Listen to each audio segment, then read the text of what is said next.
Go live. So we're going live on my show, but we're going to go live on the radio, which is worldwide. So he's going to give me the cue, and then when he give me the cue, I'm going to say, "Welcome to the Kimberly Cloud Show." I got 15 questions for you too. Okay, you have to juggle between different channels. Yes. You've been in Fortune 500 companies. How do you do it, Mr. Brish? Doing very well. How are you? I'm good. Can you hear me? I said you've been in Fortune 500 companies. Yes. Yes. I don't know if I hear you on my earphones. Try to check it, because you can't hear me. I can hear you. But I think I hear you through the loudspeakers instead of my earphones.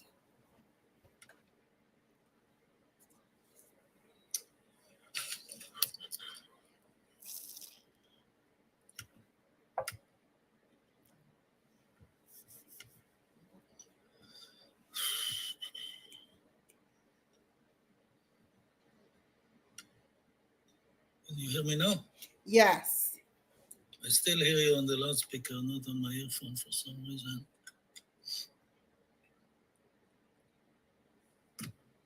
But you can hear me, right? Yes. I can hear you too, but it would have probably be better if let me try. How about this? Can you hear me now? Check one, Yeah. check two. Let me see here. I hear you through the external speakers for some reason. Can you say something now? Check one, check two. No, I hear you, but through the loudspeakers. It will do this. Well, then you just got to go down to the bottom where it says settings. There should be something that says settings, and then you'll click onto your audio settings and change your output to a different device, to your headphones. Okay, hold on. Audio. Automatically stereo. Now, Kimberly, did you want, because we're going to start out with your intro, did you want me to start out with this?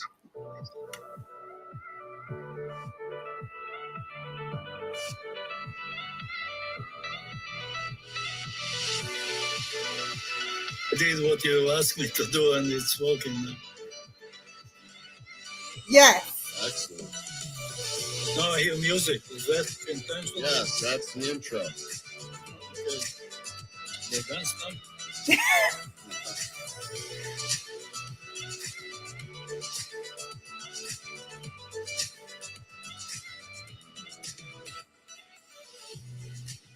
Perfect.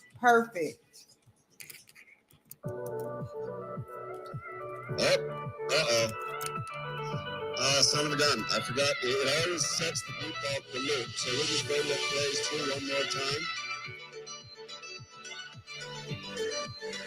Yeah, StreamYard does that. I'm a beast.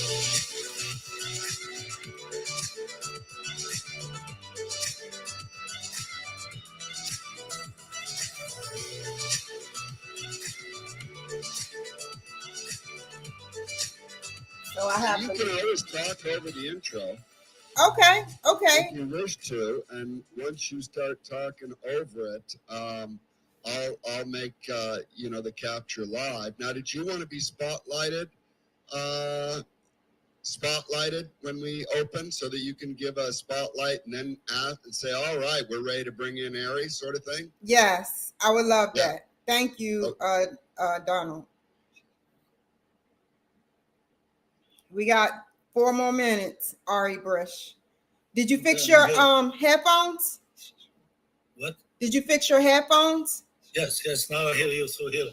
Cool. It's much better quality. Do you have? Okay, that's excellent. So you hear me as well, right? Yes. Thanks for your help. Okay. I'm going to bring you out of the program until she's done with her introduction, and then I'll bring you back in. Okay. Just to let you know, we've got about 3 minutes. Thank you. I'll just, I don't know. Do you have everything set up the way you need it?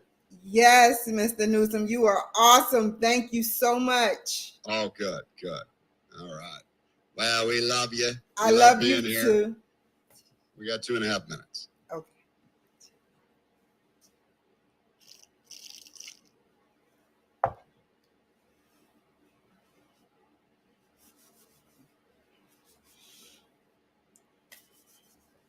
And I'll leave the stage once I give you the count. Once I tell you we're going to be going live, because I'll give you like a 5-second warning. I'll come out. I'll start your intro, and away we go. Okay.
All right, about 45 seconds where the intro begins.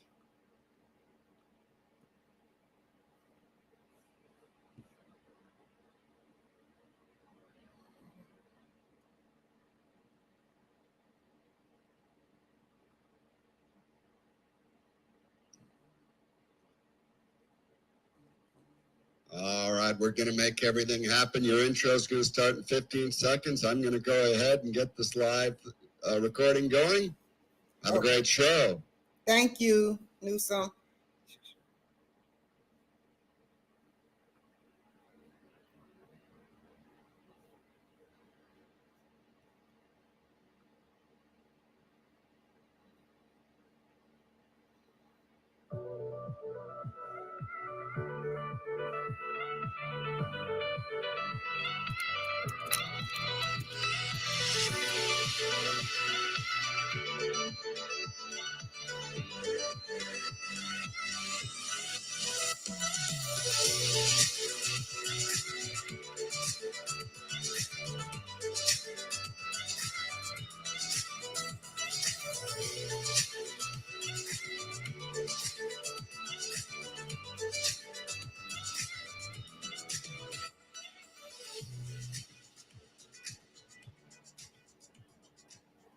Hi, everyone. Welcome to the Kimberly Cloud Show. I'm your host, Kimberly Cloud. Wow. I've had a lot of great people on my show, but I would like to say this guy right here, we had special chemistry. Like through the video, he was able to tell me about his famous book. He was able to tell me about his Fortune 500 companies he's attended. And we're going to refresh the audience memory, go over it, and hopefully, we get more information out of this brilliant soul, this brilliant mind. So everyone give a big round of applause to Arie Brish. Hi, Mr. Brish. Hey, Kimberly, thanks for having me. Good to see you again. It's good to see you. Now, we're going to start off right now talking about your past leading up into your present, and then I'm going to pick different topics, highlight your resume topics, such as Fortune 500 companies you work for and many other great places. So go ahead and talk about your past leading up into your present, however long you want to talk about it. So Kimberly and I go back, 2 or 3 years? Yes. And we just recently reconnected when Kimberly is starting her MBA program. Congratulations. Thank you. Everybody congratulate Kimberly.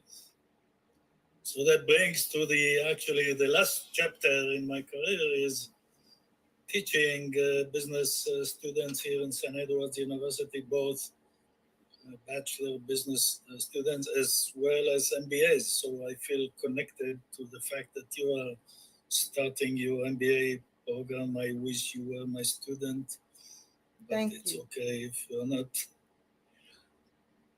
So going back almost 50 years, I would say. I had to age myself so badly. My choice of my career going back 50 years was just totally emotional. I'm talking in my book, and the book is behind me, by the way, and in my teaching about emotional decision making when you purchase stuff, when you do business decisions, or in my case, when you do career decisions. Back in 1973, before Kimberly was born, there was a major energy crisis in the world, and they started they wanted to, I said the government wanted to have more nuclear energy sources. So they started an accelerated class in nuclear physics and nuclear engineering to train quickly a group of people to operate in these nuclear engineering power stations. So just because it was new, I signed up for this program. I didn't know anything about energy, nothing about nuclear engineering, just an emotional decision. Next step, few months later, situation in the world changed a little bit, and they said, no, we'll change our mind. No more nuclear engineering. We don't need you anymore. Sorry about misleading you, but we will let you choose any school you want in the university without any additional testing, except of electrical engineering. So the moment they said except for electrical engineering, once again, I made an emotional decision to prove them that when they tell me you cannot join it without testing, I said, I'll show you. And applied for electrical engineering. Once again, not having any clue what it means, what does electrical engineering does. First thing in the morning, I had no clue. But I chose it just because they said you cannot have it. So it was an emotional decision. Now, today in my book and my teaching, I talk a lot about emotional decisions in your personal purchasing, when you choose a car or the color of your phone or whatever, when you choose where to live, and even in business-to-business decisions. People think that business-to-business is very business-oriented motivations. You'll be surprised how much emotions are going into business-to-business decisions. And I mean, so what about your you can continue if you want, because we know that you wrote a book, So can you continue till you get to the book part? What made you write that book too? Okay, so that's like 40, 50 years ago into the future. So my well, we can go back and forth, no problem. Actually, it's all connected. Yeah. By the way, going back to 1973, I keep telling in my book and my students in my teaching, every crisis creates opportunities. We just saw recently COVID created opportunities and created another crisis, by the way, with COVID, with this video conferencing like we're doing now. The entire semiconductor capacity of the whole world went to feed all this video equipment. And that created a huge shortage of technology chips, semiconductor chips to the automotive market. And you couldn't get new vehicles in 2021 and 2022. You couldn't get new vehicles just because the production line was full of automobiles waiting for some stupid $20 semiconductor chip that went to Zoom or to Cisco or to Google.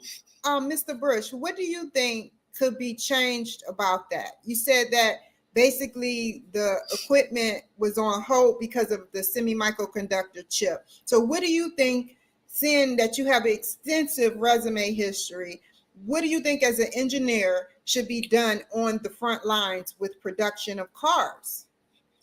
Yes, so back in the days when I used to work for Motorola Semiconductor, we were the number one semiconductor supplier to the automotive industry. And we had a golden rule, which answers your question. Automotive is number one priority. Why? Not just because we did lots of business with automotive, but we realized that if you have 1,000 vehicles in the production line, you do the math, 1,000 vehicles times $20,000 or $30,000 or $50,000 waiting for just tiny semiconductor chip to be plugged into the vehicle.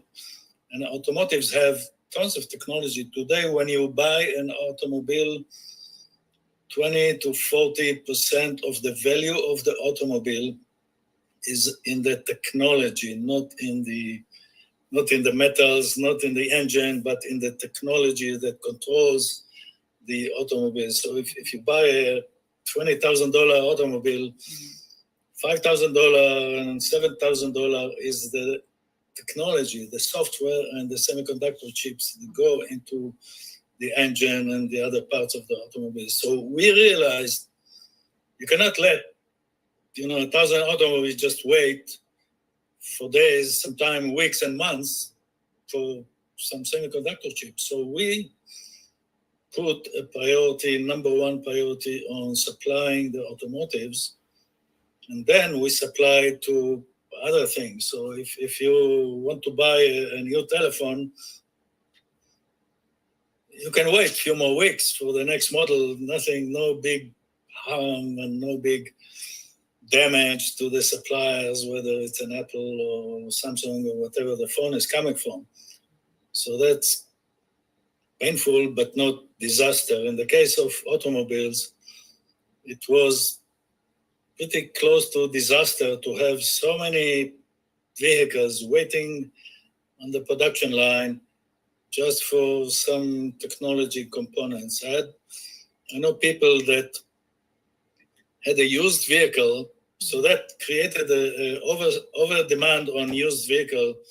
So people were able to sell their 2 or 3 years old vehicle for higher price than the ticket price of a new vehicle, because the demand was so high. When you cannot get something, you'll pay any price for a 2 or 3 years old automobile, used automobile. Mr. So Brish, yes. What is a semiconductor chip, by the way? Semiconductor chip is, I wish I had one here. Like in any electronics, take this phone. The electronics inside the telephones are semiconductor chips. There are several ones providing all the smarts of the phone, controlling the videos, controlling the keyboard, storing the information, storing all your pictures. So it's like the brain? Yes, it's like the brain and the memory of your phone, of your computer, and also an automobile. There is lots of technology. You think the engine is running by itself? No, there is a small computer controlling the engine of the automobile to ride in the most optimum way. And you have remote control on the keys. You can change the seats electronically. You have the displays, the GPS in the automobile. You have the radio. There's lots of technology, even in an automobile, that semiconductor is basically the building block. Think about it as the building block of any electronics, entertainment, TV, your TV at home, your telephone, your automobile. computer. Do you think that Anything is has semiconductor chips. do you think that is good to market and create these microchips on United States soil? Because I heard that we could be, or we are in the future, going to produce semi-microconductor chips in the United States instead of Tokyo, I believe. Do you think that that's saving us money or hurting us? Yeah, that's a very good question. So back in the days, the US technology industry or semiconductor industries was all based in the US. Over the years, the business world, including technology, became more and more global. And you can see manufacturing of whether it's a semiconductor or whether it's your TV set at home or whether it's a computer, whether it's a vehicle. The supply chain is coming from all over the world. And semiconductor, like we saw in 2020 during the COVID, became a key building block in almost anything. Now the government is waking up, the US government is waking up and saying, oh, there is too much dependency on overseas. So they're trying to bring some of it back so we will not be dependent on other countries in something so strategic as, putting technology in, the government care less about your automobile, but they do care about, military technology, for example, which also depends on semiconductor chips. The same debate is going on as far as energy. To what extent should we use US oil versus buy from outside? And that debate is going on for the past 10, 20 years. Any strategic assets of raw material, whether it's oil, semiconductor, to some extent is a strategic asset now these days. To what extent do we want to be dependent on our own production versus overseas? And it's a big question. And today it's becoming bigger. There was some period between after the Cold War. Mm-hmm. Cold War kind of ended. Mm-hmm. During the 1990s. People had the attitude that, okay, now we are starting peaceful times and no more war, and we love Russia, we love China, we love all these countries. But in the past few years, with the conflict between Russia and Ukraine, and about to have a conflict between China and Taiwan and Middle East and what have you, people in this country, the government in this country is starting to realize that the utopia of world peace is not happening tomorrow morning. Therefore, we need to start thinking about bring back all the strategic capabilities back on the US soil. And you can argue if it needs to be 50% or 50% or 70%, 30%. People have all kinds of opinions, but the main issue is something so strategic to the existence of a country should be controlled by being in the country. You feel like there was just this week, Donald Trump talked in Ohio, I believe, about import of Chinese vehicle to this country, and the Detroit people are scared to death by this because it will threaten all the jobs in Detroit. Many of the jobs in Detroit are automotive dependence, and the more cheap vehicles are being imported without any government regulations, people in Detroit, Michigan are going to lose, thousands of people are going to lose their jobs. So what you're saying, I have to recap what you're saying. You're saying that our President Biden is trying to bring more cars from China onto the United States soil. I didn't say Biden is trying, but there is a trend. I don't think it's one president versus another. Exactly. There is a trend to bring more. It started in the 1970s where US started to bring Japanese cars and then Korean cars, and now about to bring Chinese cars. And that's threatened jobs in Detroit. Detroit was by far the number one automotive supplier in this country, by far, like 90% of the vehicles back in 1970, 90% of the vehicles were US made. Now that's not the case anymore. Well, let's take a look behind the scenes. What are we getting?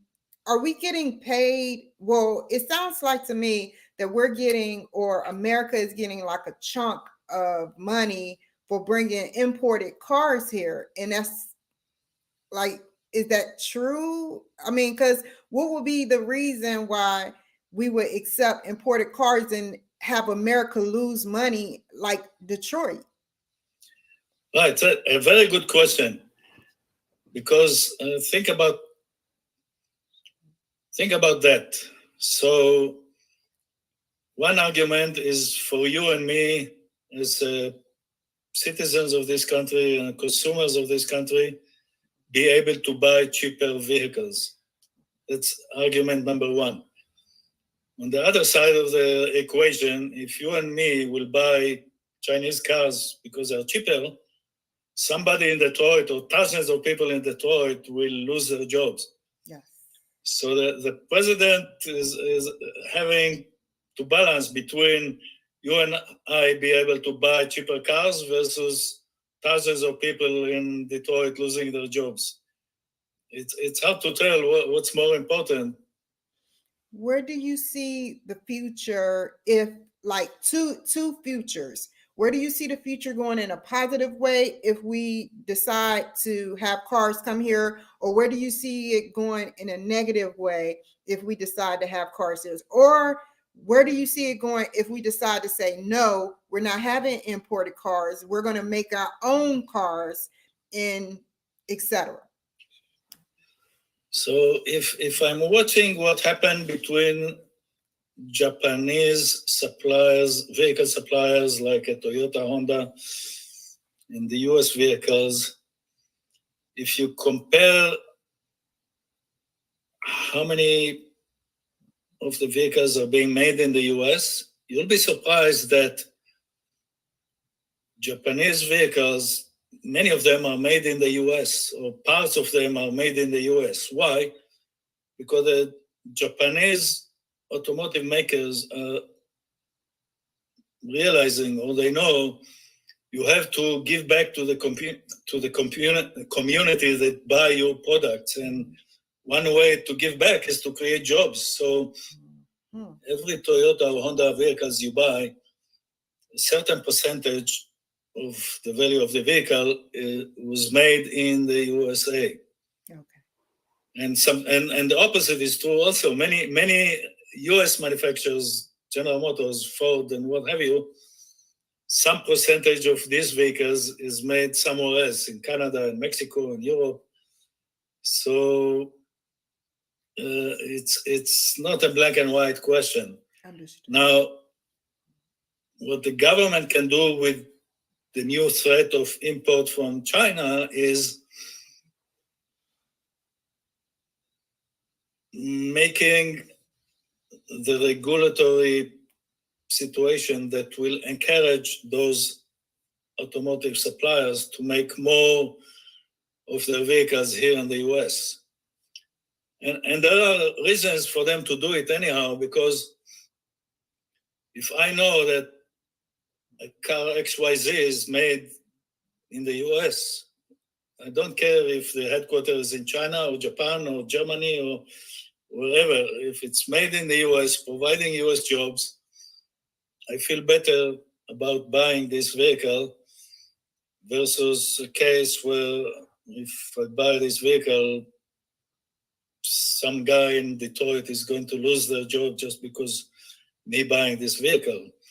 So there is, we talked before about emotional decision making. One of the reasons for people to buy this car or that car is emotional. People have emotional consideration whether they choose to buy an American-made vehicle versus a foreign-made vehicle.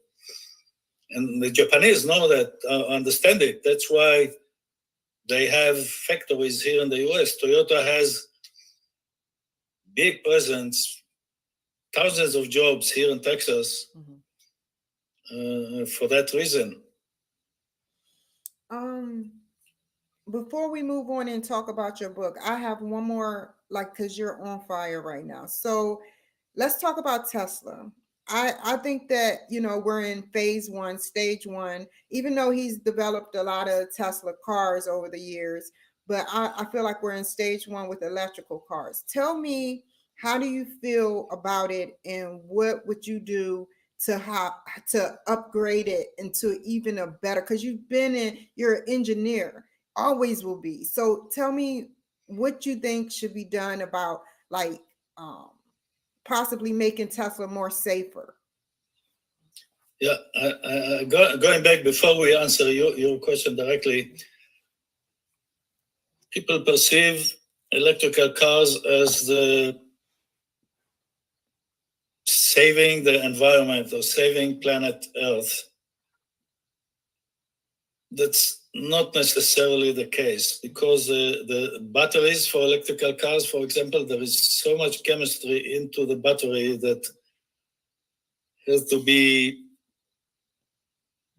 mined in different places all over the world,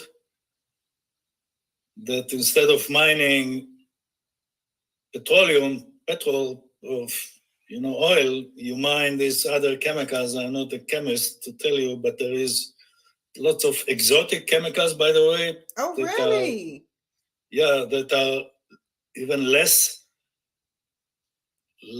available than oil, at least today. That mining all these chemicals to make the batteries is causing an environmental issue somewhere in the world, okay? The other thing will be in the future, the batteries, like even in your telephone, the battery dies eventually after a few years. The same will happen with the electrical vehicle, but now this battery, you throw it away, you never think about it. But when all these giant batteries for electrical cars will have to be disposed, that's another environmental damage that I don't know if the industry is even prepared to handle. Could we recycle, or he find a type of material or exotic materials that he can recycle, so when the battery finally dies, we can trade it in like an iPhone? Hopefully people will create the recycling, as you said, good idea. People, the industry will create some recycling operations like we do with plastics and papers and metal cans or beer cans or whatever. So hopefully this will happen. But today there is not enough batteries being dumped, or not at all, I think, because this is so new that this crisis is about to happen, but haven't happened yet.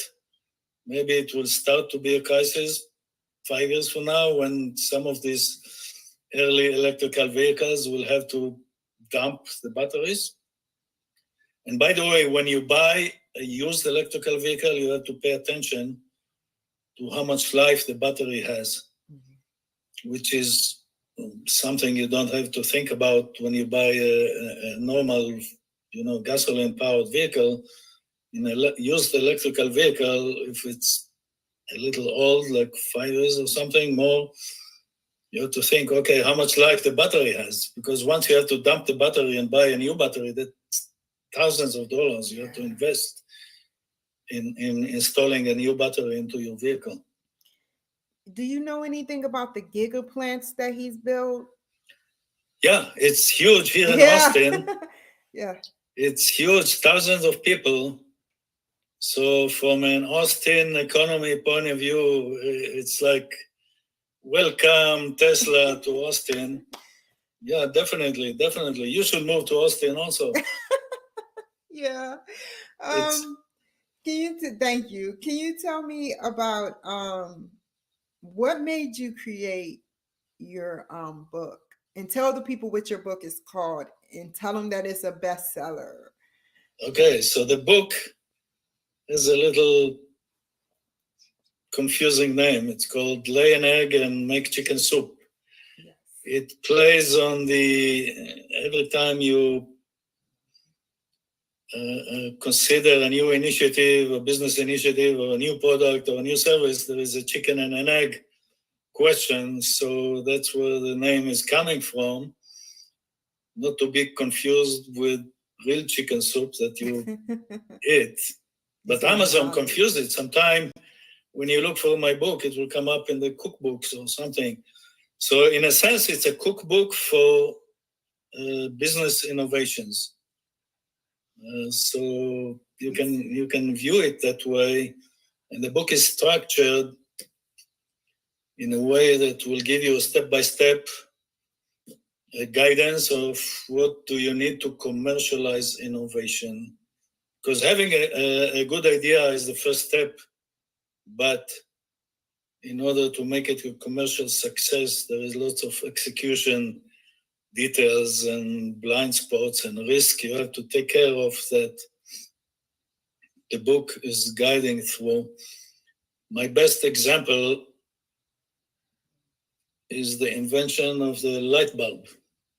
I have light bulbs above me. Most people Wait, before you go there, is it true, Mr. Engineer? I learned in biology, I took a biology class, that's nothing compared to you, but I learned that a regular light bulb, it just ticks. The light beams like that so fast that we cannot even see, that it's just like pulsating. Is that true? Yes, I think to some extent, yes. You can, by the way, some vehicles, instead of having a normal mirror, they have a rear camera instead of a real mirror. And in those vehicles, you'll see that the vehicles behind you, that if the lights are on, you'll see the lights flickering. It's blinding. Also in videos, sometimes when you watch a movie, you'll see the lights are flickering. That's because of what you just said, that the light is not always continuous. But going back, everybody thinks Thomas Edison invented the light bulb. No, he did not invent the light bulb. The light bulb was invented 50 years before Thomas Edison. What Thomas Edison did, he commercialized it. So the guy that invented the light bulb in the UK, in England, didn't think about the commercial potential for it. So he just proved that you run electricity through a filament, the filament will glow and create light. And he was a scientist. So in his mind, he proved a scientific phenomena that made him happy. Thomas Edison took this idea and took it through all the tests and all the designs and commercial and manufacturing and created ecosystem to make it happen. The glass around the filament, the gas inside, how to, connect it to the electrical system, all of that, and manufacture it in a price that you can afford, and make it reliable enough so you don't have to change every day. You have to change every few months only. All of this Thomas Edison did. He had 300 patents. On top of this original invention, he had 300 patents to make it a commercial success. I had an invention. I have many inventions, but this particular invention, I'm glad that Seattle picked it up real quick. But I made it in 2016. It was called the K-Cloud smoke detector. That was phase one of it. It was artificial intelligence, and it's something you plug in your home, in a room, or a hotel or motel with the motherboard system, or a car. If you smoke cigarettes, if you smoke marijuana, if you smoke whatever, any type of smoking substance, it will pick it up and it will register in the system, so that the person that does not smoke, if you say in a rental car place, don't smoke, and they smoke, you have the efficient evidence that they smoke, because they'll argue, well, I didn't smoke. And so Seattle picked it up, and they have it in the library. I saw it on the news one day, and I was like, well, hey, it is what it is. No, that's a great idea. So now, to commercialize this, you need to find a big enough partner that, you know, can build it, can sell it to different rent-a-car, different apartment, different hotels. And there will be different models, by the way, with the same basic idea. One model for car rentals, another model for hotel rooms, and blah, blah, blah. So you see all the details that goes behind the invention. And I think it's a great idea. I'm renting a car now, and it says no smoking. I'm no smoker, so I don't care about the no smoking. But sometimes you walk into the vehicle, you can smell that somebody smoked. And they'll argue that they didn't. Yeah, right, exactly. So I think it's a great idea. The other thing, artificial intelligence, by the way, I'm glad you mentioned. It became a buzzword these days. Every time you can attach the word artificial intelligence to anything, it becomes popular and people will pay attention. Did you hear about the super artificial intelligence that's coming out by 2026 or something? Super? Yes. No, I didn't hear about super. Yes. They put super behind it. I read it. Yes. So actually, I'm glad you mentioned the super, because like any other technology, it's evolving. It's not like overnight, suddenly people discovered artificial intelligence. I wrote an artificial intelligence software back in 1995. Wow. 1985. Wow. 1985. I was 1 year old. Yeah, but back then, it wasn't a buzzword. Number one, there was no smartphone to run it. It ran on a mainframe computer for a whole week to come out with the results. So it was very specific for applications that it intended and was willing to pay the price to run on a computer, mainframe computer that cost $1 million for a week to solve a problem that otherwise without artificial intelligence, you couldn't even solve. So it's evolving, and part of this evolution is to find a way to implement it in an affordable price. So today you get artificial intelligence. I have it on my computer. I use it all the time. Anytime you ask ChatGPT a question, it's free. It will give you some answer, which in many cases are good answers. In some cases, they're cheating, by the way. I had like at least half of the questions I asked, I kind of know the answer, but I don't know all the details, and they come back with an answer that I know it's not correct. So when you use artificial, I'm telling you as an MBA student, when you use artificial intelligence for your homework, you have to be mindful and double check if the answer you got from the ChatGPT is a correct answer or not. Another thing that I decided for the future that may happen is, I said to myself, I know everything that's on YouTube. I'm not being showboating or boasting, but I said to myself, I know everything that's on YouTube. A person, an animal, a sky, a building, a house. So I said, why not sit up there and start charging people and develop some type of neural wave system where if they want to learn a certain section, it's no way people can learn all of YouTube in a year or all of YouTube in their lifetime. it's too much video. So I said, why don't, if they want to learn, start having some type of neural wave pathway where they beam it into your brain somehow, some way. I'm just saying it would be a prototype, and you get to learn about different sections, and you learn about it, and you pay, to get these memories embedded into your memory. I really would like to do something like that. I know that sounds weird. So by the way, you're frozen, by the way, for a few seconds. So if you said something important in the last 10 seconds, I missed it. Can you hear me?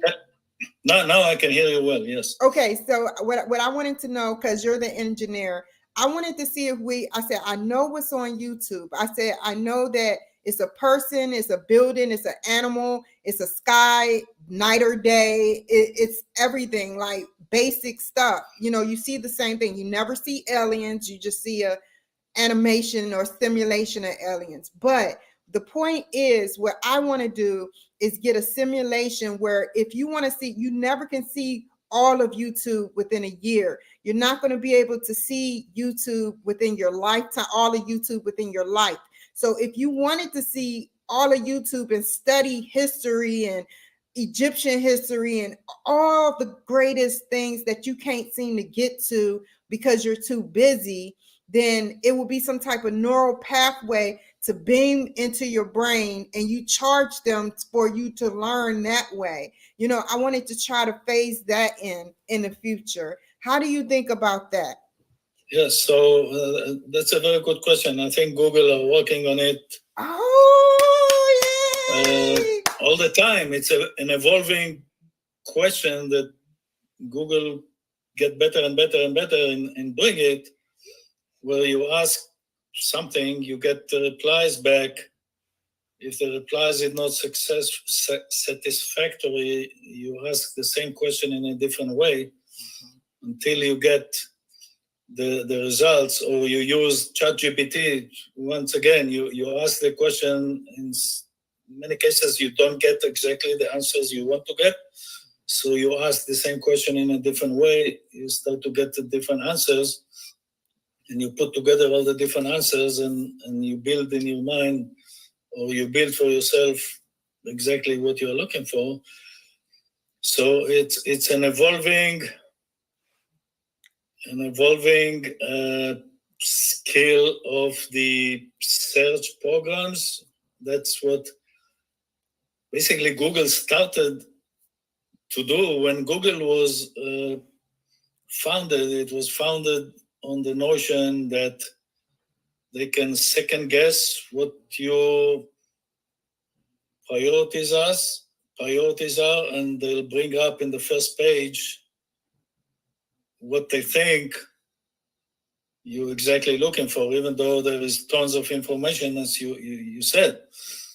And if it doesn't come up on the first page, you change the question, and sometimes you'll get a different list on the first page. Mm-hmm. And by the way, the opposite, when you are as a supplier wants to make sure you come up on the first page on Google, the techniques, it's called search engine optimization. There are different techniques to improve your chances of being part of the first page when people are searching for something that you provide. So definitely a good question. Definitely it's an evolving science, so to speak, or algorithms to second guess based on the question you ask, but also based on previous searches you did. Mm-hmm. Like if I'm looking up a certain vehicle I want to buy, suddenly my Facebook and my LinkedIn and everything, I get advertising for the same vehicle because it's all connected, and they start to second guess what I'm interested in. So the same thing, the Google algorithms, they learn to read your mind, so to speak, and bring up things you're looking for that they think you're looking for, but it's not in black and white. My favorite saying I don't know if I made it up or somebody else made it up. The more I know how much I don't know. Okay. Right? So explain that. Explain it. I am so confused. The more I know, the more I don't know. Tell me, Mr. Brish. Yeah, right. So that's why you see people in any profession specializing. If you go to a doctor, there is specializing in different aspects. You go to a dentist. Back in the days, you go to a dentist does everything. Now you go to a dentist. If you need a crown, they send you to another dentist. If you need they refer you. gums operation, they send you to another special. There are multiple specialties in dental. Right?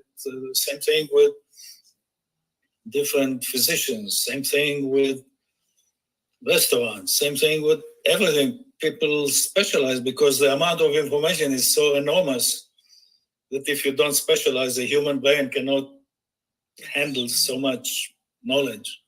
Not one last thing, but we're gonna still get back to your book. But I have two questions. Did you hear about the guy that got fired from Google that said that there's a project going on where it's a 7-year robot, a robot that's 7 years old that has emotion? So he got fired from Google, and I don't think they brought him back yet. But there was also artificial intelligence going wrong where they were spewing out on a certain search website like different negative slurs. So what do you feel about that, about artificial intelligence having emotion? Right. So I think that's a premature. Now, people claim, for example, that ChatGPT has emotions or racial bias. It's not. It's the people that enter the information in a way that the answers come back as a racial bias. It's not a racial bias of the software, it's a racial bias of the people that enter all the information to the database. Mm-hmm. So when you say a robot has an emotion or a computer program has an emotion, it's all about the emotion that you feed it to have. I agree. So it's not the computer emotion, it's the emotions of the people that feed it. Now, the people that feed them information, their bias is often unintentional. They don't have any bad intentions by feeding this information or that information, but they have an unconscious bias of, feeding certain information, and they don't even know the damage they may cause when the ChatGPT comes back with an answer that could offend certain people. When we start to build robots, I feel like computers, and we already have robots out there, but they're not walking down the street or talking to us. But I say to myself, the only way a robot will change and turn evil is if we, like you said, put a virus or put something negative in it. I think that police officers should have stealth technology, because I think we need to start cracking down on crime more, where they have, for instance, the best thing is a cloak, a type of sheath material that's like a mirror. You throw it on your body, you reflect the light, and you look invisible. So I think they should have that technology for their cars, and that way they can see a crime happen and they'll be there right away and see it happen. I know this is too advanced, but that's how I feel. And mirrors are very special. We're looking through a mirror. We're looking at ourselves right now. And I think that the only way a robot will have any negative memory of anything, I think robots are special, is if they have a virus. What is your input? And then we're going to talk about your book. Yeah, right. Yeah. So once again, a robot is just a computer with some machine attached to it, and the machine is doing something it's programmed to do. Like today, we have a garbage day in our street. The garbage truck has robot in it. The robot Yeah. picks up the garbage can and dump it into the truck. That's only something that happened in the last 2 or 3 years. Before that, there were humans coming out of the truck and picking up it manually. We talked about the automotive industry. Automotive industry is full of robots now doing parts of the job, but there is humans controlling the robot. Now, somebody may program the robot to write, to paint a slur on the automobile. It's not the robot has a bad intention, it's the person that programmed the robot to write a bad slur, to paint the automobile with some racial slur or something. So robots they don't have their own mind. Even if you think they have their own mind, it's because they were whoever programmed them, either intentionally or unintentionally, programmed them with misleading information.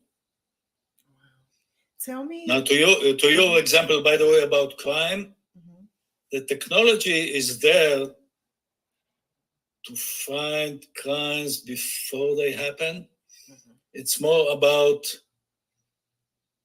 okay, I have artificial intelligence that with a camera that, I don't know, sitting on a downtown street, busy street, and it can guess that this person walks in the street has some bad intentions.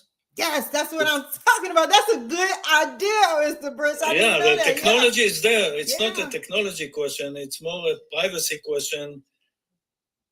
What would the police do about it? Can they stop a person just because the artificial intelligence told the police that it thinks this person has some bad intentions? In some countries, they would do that. Yes. Here in the US, I don't think it will fly. To piggyback off of you, there was a woman that was at a abortion clinic, and they arrested her, and they kept asking her the same questions. What were you thinking about? They kept making it seem like she was thinking about hurting the police, because she had a sign saying the police is wrong for not allowing, or the government is wrong for not allowing abortion. And they said, what were you thinking? What were you thinking? What were you thinking? Yeah, so they may have that technology there overseas. Yeah, they have the technology, but depends on the rules and regulations and privacy rules, different countries. Here in this country, you cannot arrest a person just because they think about doing something bad. You have to wait until they do the bad thing, or at least threaten to do a bad thing, not just thinking about it. Tell me about the first chapter in your book and what it meant to you, if you can remember it. I know you can. Yeah, it's a difficult question. The book started as just independent articles I wrote, blogging in different places. And it took me probably 1 or 2 years to realize, okay, all these papers I wrote, I can put it together into a book. Okay. So it started as an independent articles that I wrote, and later I put it into a book. Even my family didn't know that I'm writing a book until like a few months before I published it, because I had the raw material evolved. Nothing happens overnight, right? So it's not like I woke up one morning and decided to write a book. No, I writing different things at different occasions, and one day I realized I have enough material for a book. So all I had to do is to glue it all together. I had the basic material just to glue it all together. Can you tell me about your progression with Forbes? I think you were in Forbes, I think. I researched that. Am I right? Oh, yeah, Forbes. So I tried, before you say that, I tried my best to fill out the application, but they said you don't qualify. I was like, darn it. I filled it out, but tell me about it.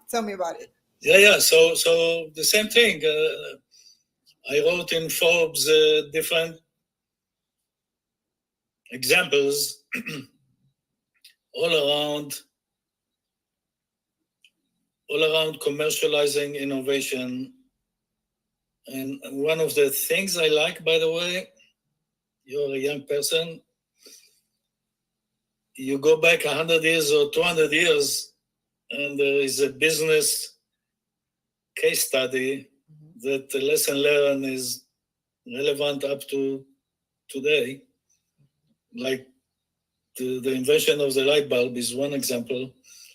You can go even farther back in the past. The first computer was invented in the UK, in England again in 1850-ish or Get something. out of here. I thought it was invented by the United States on United States soil. No. So it was mechanical. It was not even electronic. It was mechanical computer with mechanical things moving, little moving. How did they get it?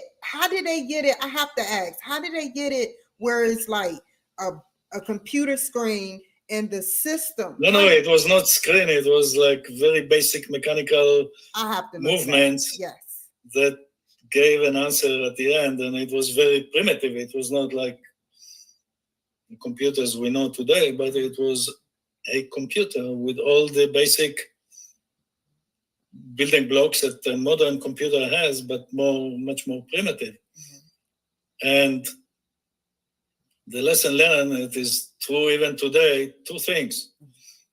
They ran over budget, so the investment came from the English government or the UK government. They ran over budget until the government say, you guys don't know what you're doing. We're not giving you any more money. It happens every day today in the Silicon Valley when founders and entrepreneurs running over budget and the investors pull out the plug.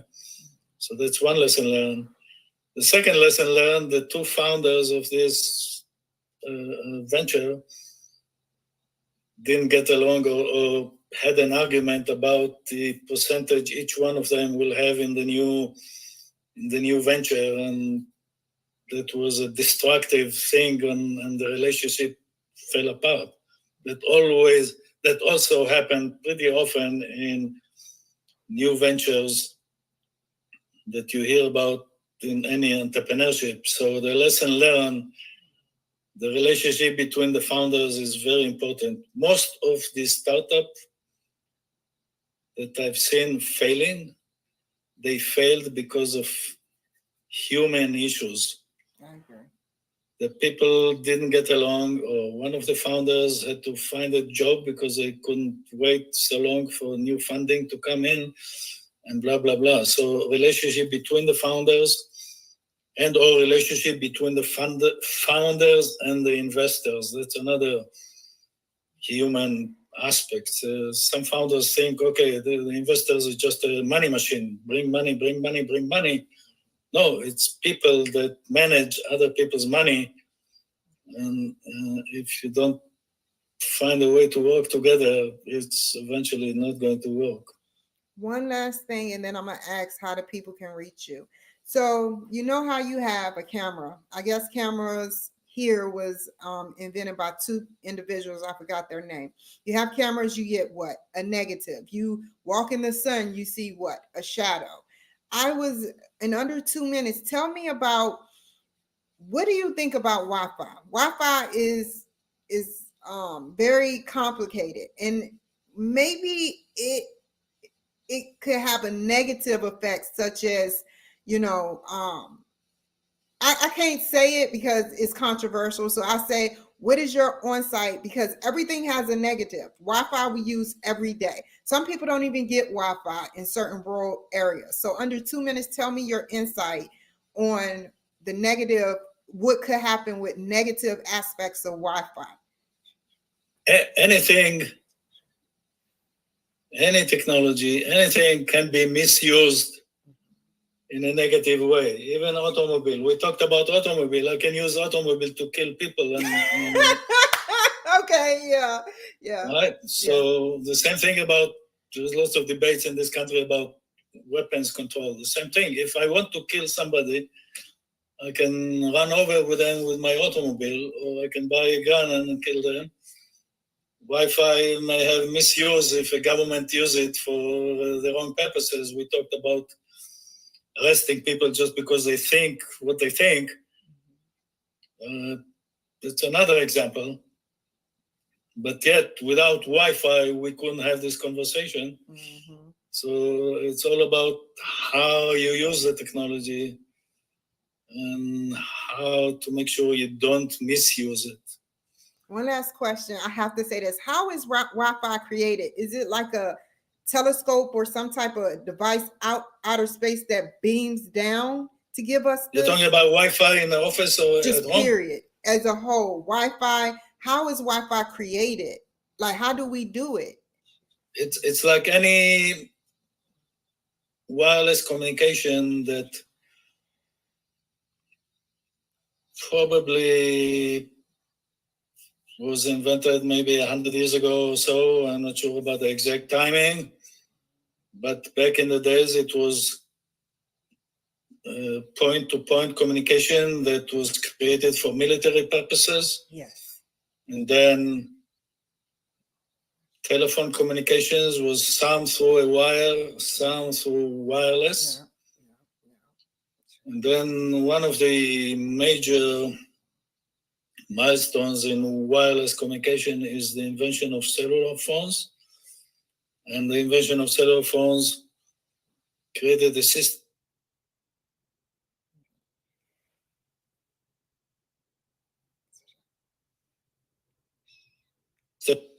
Hey, real quick. How can the people reach you?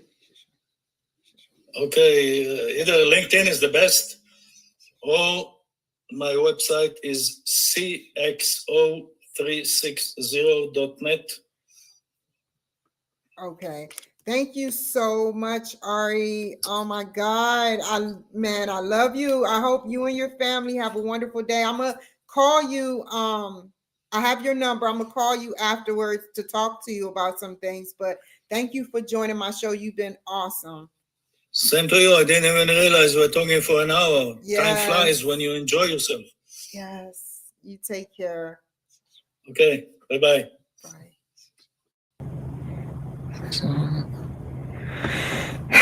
Okay. Oh my God. He was such a wonderful guest. Give me a second.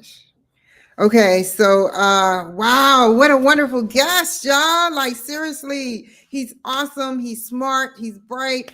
In Forbes, Fortune 500 engineer. I interviewed him yesterday, and yeah, it's amazing. Thank you, Donald Newsom. Round of applause to you, and thank you, Arie Brish. I will be back on here a little later. I have to see which shows I have lined up, and y'all know how I do it. This is how we do it. Okay, bye.